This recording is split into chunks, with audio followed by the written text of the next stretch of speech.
நீங்க இன்னைக்கு முன்னிறுத்தக்கூடிய கோஷம் நல்லாட்சி என்பதுதான். இதை நாங்க ஒரு மாற்று ஆட்சி கொடுப்போம், நல்லாட்சி கொடுப்போம் சொல்லிட்டு இதுவரைக்கும் இருந்த ஆட்சியெல்லாம் சூறையாடிட்டாங்க, சுரண்டாங்க சொல்றீங்க.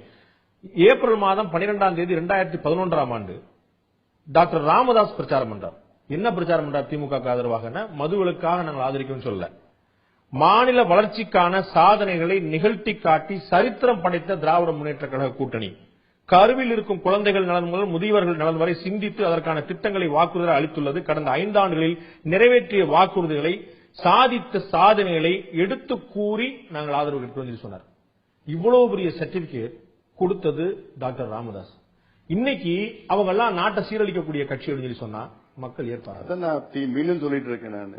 டெவில் அண்ட் டீப் சி 2 பேர் தான் இருந்தாங்க, வேற யாரும். நீங்க டெவில்னு சொல்லல, தேர்தல நீங்க டெவில்னு சொல்லல, நீங்க தேவதையுடைய ஆட்சி, பொற்கால ஆட்சி நீங்க சொல்றீங்க. நீங்க நல்ல ஆட்சி நடந்திருக்கு அன்னைக்கு சூழல்ல அதுதான் இருந்தது.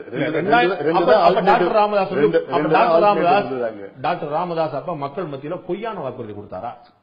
இல்ல, மக்களுடைய சாதனை நிகழ்த்தி காட்டிய அரசு சொல்றாரு. தேர்தல் நேரத்தில் அது பேசுவாங்க, அந்த நேரத்தில் எல்லாமே தான் பேசுவாங்க, நாங்க இதை செய்வோம் அதை செய்வோம் தான் சொல்லிட்டு இருந்தாங்க. அப்படி சொல்லியிருந்தா பரவாயில்ல, சாதனைகள் நிகழ்த்தி காட்டிய அரசு சொல்லலாம். நல்ல வாக்குறுதி கொடுத்தாருன்னா நாங்க ஏமாந்த மாதிரி நீங்களும் ஏமாந்துட்டீங்கன்னு சொல்லலாம். இது ஒருத்தர் ப்ராமிஸ் பண்ணாரு, நாளைக்கு அவர் ஃபுல்பில் பண்ணல, நாங்க ஏமாந்து சொல்லலாம். சாதனைகளை செய்த அரசு சர்டிஃபை பண்றாரு டாக்டர் ராமதாஸ். அது எனக்கு தெரியல.